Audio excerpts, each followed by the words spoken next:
Olá, muito boa tarde, sejam bem-vindos a mais um Tempo de Saúde. Hoje na minha companhia, como habitual, tenho o Dr. Dinis Carmo. Muito boa tarde, doutor. Obrigado por estar aqui nos estúdios do Novo Canal. Hoje vamos falar de um tema que tem vindo um bocadinho à ribalta pela comunicação social também, que tem noticiado, que é sobre a subida do custo dos medicamentos, que é uma base um bocadinho essencial para a nossa saúde, se estivermos doentes precisamos dos medicamentos, mas também abordar um bocadinho este aumento, o porquê deste aumento, o que é que pode levar, ou o que é que também está a causar este aumento, não é assim, doutor? Boa tarde, Joana, boa tarde também aos telespectadores. Olha, como você se recorda, nós há 15 dias atrás dissemos que íamos falar hoje do cotovelo. Contudo, como já aconteceu outras vezes no tempo de saúde, e como você diz muito bem, a emergência de notícias importantes na comunicação social faz com que eu entenda que é oportuno mudar o tema, de maneira que nós vamos adiar o cotovelo, pelo menos até à próxima semana, e hoje vamos realmente falar da polémica do preço dos medicamentos. E como nós vamos poder ver no primeiro diapositivo que eu trouxe, repare que este assunto da prescrição medicamentosa já não é a primeira vez que é tratado aqui no Tempo de Saúde. Nós ainda há relativamente pouco tempo, foi em fevereiro deste ano, gravámos 2 programas, portanto, dedicados a este tema, de maneira que eu pedi às pessoas que revessem, ouvissem, digamos, estes 2 programas. Para isso, a única coisa que têm de fazer é aceder a uma plataforma de pesquisa e escrever um canal, Tempo de Saúde, prescrição medicamentosa, e irão aparecer, digamos, estes 2 episódios que nós gravamos. Posto isto, realmente, como você disse muito bem, nos últimos tempos, na última semana e também nesta, foi amplamente comunicado na comunicação social de que o preço dos medicamentos iria aumentar. E eu penso que isto é uma notícia que só pode surpreender quem anda neste mundo a dormir. Porque se realmente os preços da energia, dos transportes, das matérias-primas, etc., está a subir, digamos, para todos os ramos da atividade, é evidente que a indústria farmacêutica não tem nenhuma varinha mágica que a torne imune. Escapar ilesa. Exatamente, que a torne imune, efetivamente, a estes aumentos. De maneira que eu acho que o aumento do preço dos medicamentos é uma inevitabilidade. Agora, eu acho que isso só depende, digamos, da pressão que os órgãos governamentais consigam exercer sobre a indústria farmacêutica.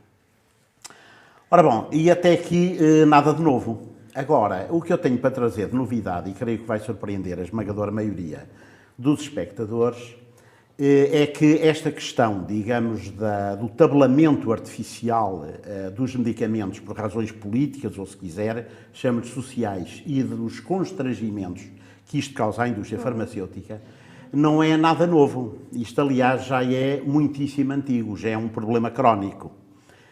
E como é que eu lhe posso dizer isto com tanta certeza e, vindo da fonte? É que, repare, eu no já muito longínquo ano de 1981, ainda nem você era nascida e possivelmente nem planeada estava, eu fui contratado para ser Product Manager, ou seja, gestor de medicamento dos laboratórios Bayer, que naturalmente dispensam qualquer tipo de apresentação. Eu, na altura, estava em Coimbra, estava colocado no Hospital dos Covões, portanto, em São Martinho do Bispo, junto a Santa Clara, para quem não conhece, portanto, do outro lado do rio, em frente a Coimbra, e nessa altura a Bayer tinha lá uma unidade fabril.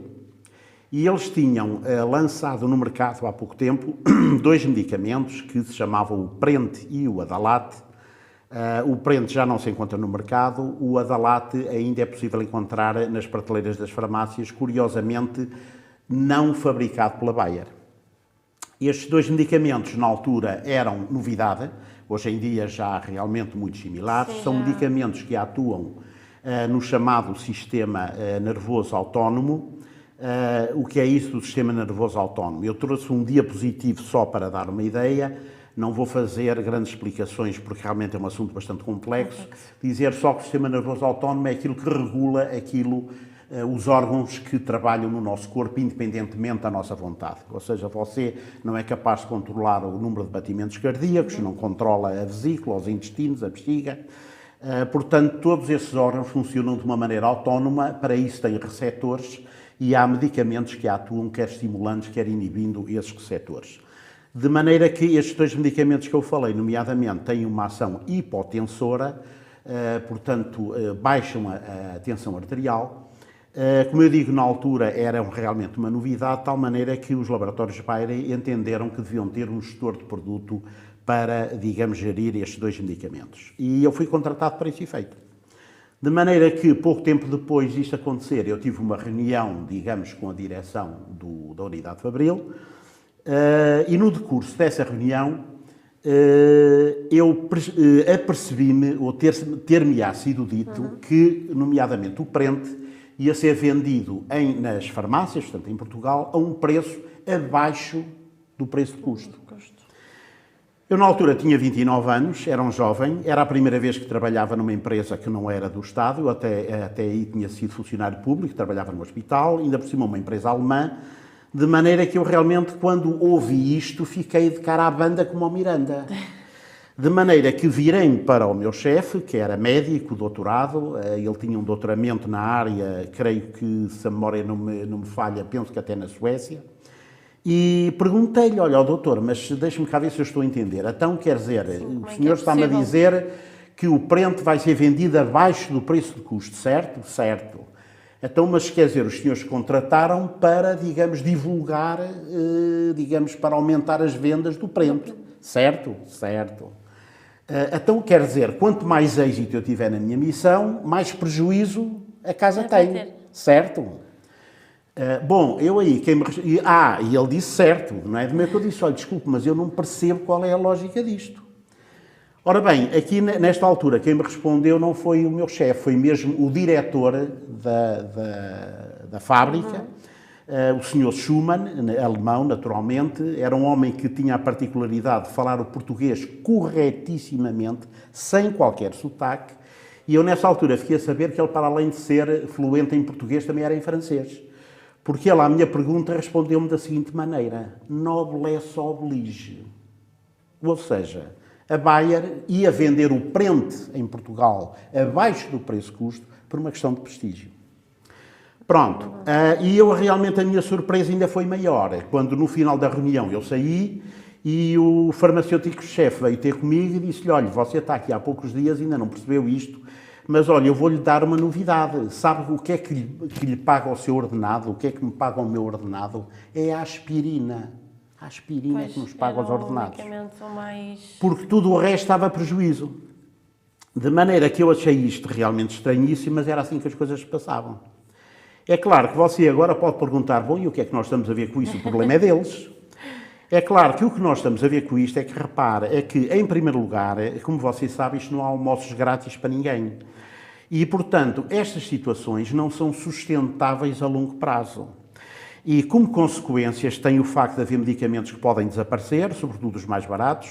Aliás, repare que isso foi algo para o qual a comunicação social também já chamou a atenção. E para além disso... Já há a própria falta de medicamentos. Haver rupturas de estoques, exatamente. E para além disso, repare que no mercado não há só Bayers, 3Ms, quer dizer, nós também temos... Há vários laboratórios, nomeadamente até a nível nacional, laboratórios nacionais, que não têm nem de longe nem de perto a dimensão de uma empresa destas e que, portanto, não têm condições, não têm almofada financeira que lhes permita, digamos, sustentar uma situação destas por muito tempo. De maneira que essa realmente é a maneira como nós somos, portanto, afetados, digamos, por essa imposição, por esse estabelecimento artificial do preço dos medicamentos.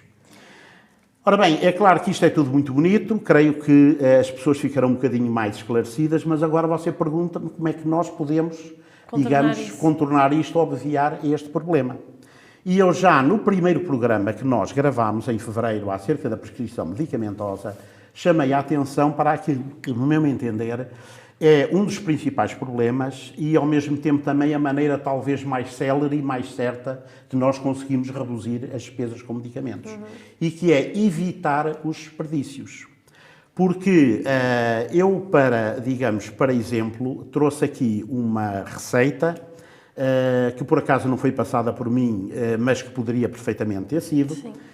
Os espectadores vão poder ver e, se repararem, o meu colega receitou aqui 3 medicamentos e, no caso do primeiro, temos aqui a prescrição, uma cápsula 12 em 12 horas durante 8 dias. Ora, isto naturalmente dá 16 cápsulas, que é isso exatamente que tem o blister, ou seja, a unidade de medicamentos. Portanto, aqui bate certo. Mas já no medicamento abaixo, está aqui descrito 2 comprimidos de 8 em 8 horas durante 5 dias, o que dá 30 cápsulas. Ora, acontece que cada unidade tem apenas 16 cápsulas, o que levou o meu colega a prescrever 2 embalagens. Ora, só que o problema é que 2 embalagens não têm 30 cápsulas, têm 32. Ou seja, o doente ou a doente vai fazer as 30 cápsulas e depois vai ficar com 2 para dar ao gato ou para tirar ao lixo. E isto ainda é mais sério no caso do terceiro medicamento prescrito. Eu vou dizer um nome químico porque o outro é muito complicado, o L250, onde foi prescrito ao doente uma cápsula 3 vezes por dia durante 10 dias, o que pelas minhas contas dá 30 cápsulas, sendo que a caixa só tem 20.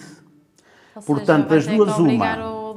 Exatamente, ou seja, o doente ou compra só uma caixa e em vez de tratar-se durante 10 dias, só tem tratamento para 6 dias e meio, ou então vai comprar 2 caixas e em vez de comprar 20 cápsulas, compra 40. Ou seja, fica com mais 10 cápsulas, portanto, para deitar fora ou para devolver à farmácia. Sendo que a farmácia faz-lhe o favor de lhe aceitar os medicamentos fora de prazo, aquilo que ela não faz é devolver-lhe o dinheiro que ela pagou por este medicamento que não vai usar. E eu, antes de passarmos à maneira como realmente este assunto já é resolvido noutros países, eu, por acaso, também me chamou a atenção aqui um pormenor muito interessante, é que, repare, se você reparar no medicamento do meio, portanto, o número 2, a clindamicina, está aqui escrito, esta prescrição custa-lhe no máximo 1,15 €. Ora, 1,15 € é caro? Quase nada. Eu acho que não é nem caro nem barato. Isto é pura e simplesmente ridículo. Como você sabe, hoje em dia... Como é que deixa uma pessoa ficar a questionar sobre como é que então uma farmácia também se calhar poderá ter algum tipo de lucro, mas também o trabalho todo que é desenvolvido pela farmacêutica para sair um medicamento a esse preço. Ora bem, repare, eu acho que o principal problema é o seguinte, é que, repare, isto é o que o doente paga na farmácia, mas não é o que o medicamento custa, porque o medicamento é comparticipado. Portanto, a pessoa paga 1,15 € e o resto do preço do medicamento pago eu, paga você, pagamos todos os nossos contribuintes, que pagamos impostos para depois vir subsidiar a comparticipação dos medicamentos.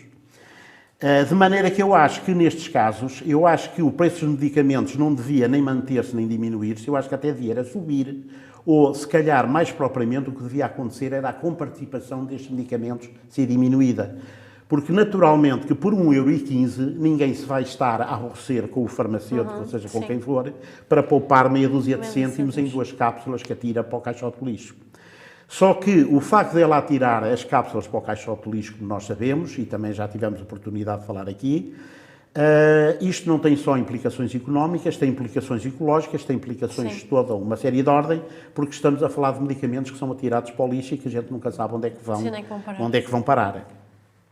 Portanto, temos também aqui este problema. Ora bem, pergunta-me agora você, como é que na prática nós resolvemos isto? E eu vou-lhe dar uma solução que não é minha, não fui eu que inventei isto, portanto isto não passa pela minha cabeça. Isto foi aquilo que eu presenciei e que se passa nos Estados Unidos pelo menos há meio século, no Canadá pelo menos há outro tempo, e eu vi fazer isto na África do Sul pelo menos há 40 anos, quando eu lá cheguei em 1982. De maneira que repara que não estamos a falar aqui em nada de inovador, nem sequer de transcendente. E o que é que se passa nesses países? É que você vai à farmácia e se está lá escrito na receita quantos comprimidos é que o doente tem de levar, ele sai da farmácia, se ele precisa de 20 comprimidos, ele não sai de lá nem com 21 nem com 19. Ele sai de lá com 20 comprimidos. Porque, em vez de ele sair de lá com a caixa que tem um número fixo de medicamento, de comprimidos ou de cápsulas e que não faz qualquer tipo de sentido, acontece que essas farmácias têm uns frasquinhos que os telespectadores também vão poder ver. Eu, aliás, já apresentei e já falei nisso, digamos, em fevereiro, precisamente naquele programa, no primeiro programa que gravámos acerca da prescrição medicamentosa. E o que acontece é que o farmacêutico vai ao frasco, conta o número de unidades que o doente necessita para o tratamento, mete aquilo dentro de frasquinho com uma etiqueta e entrega ao doente. Isso até é muito habitual vermos nos filmes. Sim, agora, exatamente. Agora estou a recordar exatamente. E estou a ver um bocadinho filmes que passam na televisão e que têm realmente frasquinhos com a medicação e não é aquelas típicas caixas como nós temos. Exatamente. Portanto, repara, isto, o que eu estou a dizer não é nada de inédito, nem sequer é nada de novo. É um bocadinho até lógico. Eu acho que é completamente lógico e já há muito tempo que devia ter sido implementado no nosso país. É claro que ainda só não foi por causa dos lobbies ligados a este negócio. Sim. Porque, naturalmente, para quem vende, naturalmente o que lhe interessa é vender cada vez mais, não é ter trabalho para vender menos. Agora, é evidente que compete a quem de direito realmente impor, digamos, o interesse nacional acima do interesse, digamos, de algumas corporações. E, por exemplo, agora também um bocadinho, agora com esta temática de falta de medicamentos e realmente ligando um bocadinho a esse, digamos, desperdício, será que estas farmacêuticas nunca lhes vai passar pela cabeça realmente adotarem essa ideia de pensarem que estão a ser desperdiçados medicamentos que estão a fazer falta a outras pessoas e a outras entidades, digamos? Olha, eu acho que isso é querer que os outros façam o nosso trabalho. Repare que o papel da indústria farmacêutica, é claro que a indústria farmacêutica, de uma maneira geral, é muito criticada, digamos, ainda inclusivamente agora aquilo que se passou por causa do Covid, eles terem feito patentes, estarem a ganhar dinheiro portanto, com a prescrição de medicamentos, mas olha, há quem faça fortunas. Aliás, tanto quanto eu sei, pelo menos até há pouco tempo, o homem mais rico de Portugal era o homem mais rico de Portugal, não era porque vendesse medicamentos, era porque vendia batatas, feijões, alfaces, e era isso que fazia ele o homem mais rico de Portugal. Portanto, repara, a indústria farmacêutica, digamos, aquilo não são instituições de caridade, e eles não têm que estar a fazer o trabalho que compete às outras pessoas, nomeadamente aos políticos. Portanto, repara, é evidente que a obrigação, digamos que o interesse da indústria farmacêutica é vender o mais possível. Agora, tem de haver um contrapoder, não é? De maneira a que realmente a sua ação seja, digamos que, regulamentada e estas coisas não aconteçam. E claro que não é realmente a indústria farmacêutica, não é agora a indústria farmacêutica que compete dizer quantos comprimidos é que o doente leva para casa. Quer dizer, e se o Estado tomar uma atitude e isto é algo que se faz por decreto, é pegar no papel e na caneta e amanhã isto está instituído.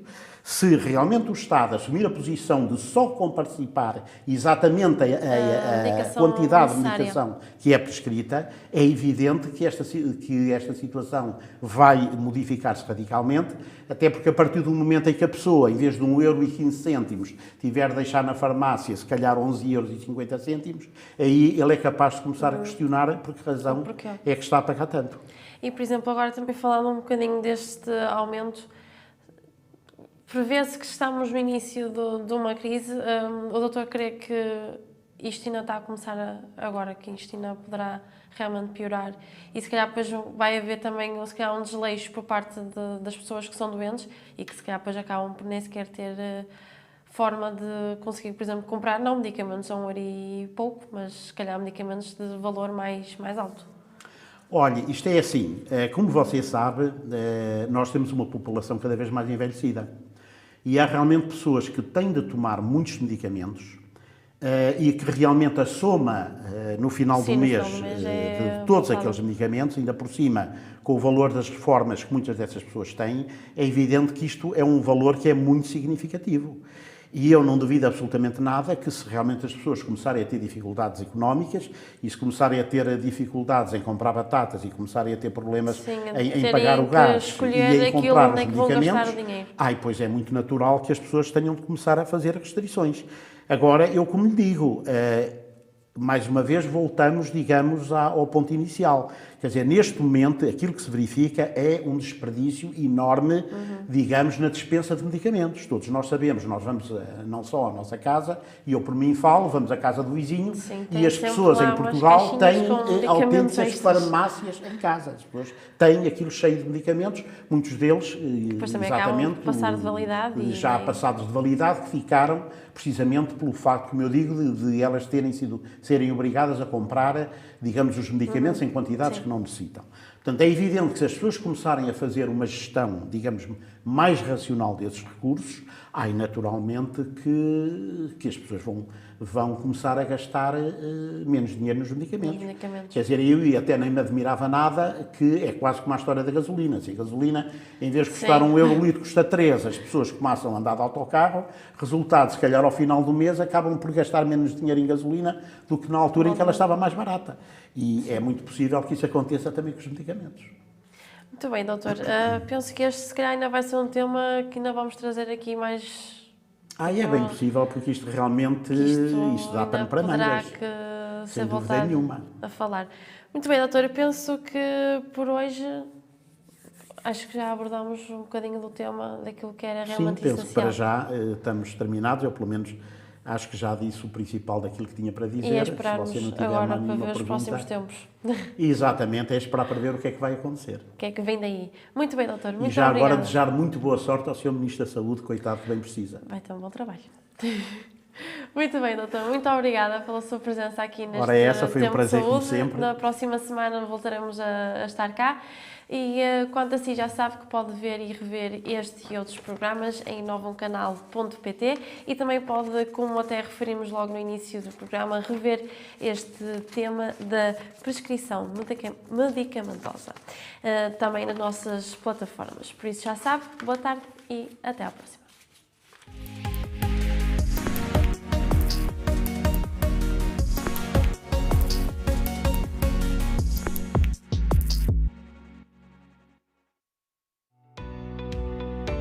Novum Canal. Sempre Novum, sempre seu.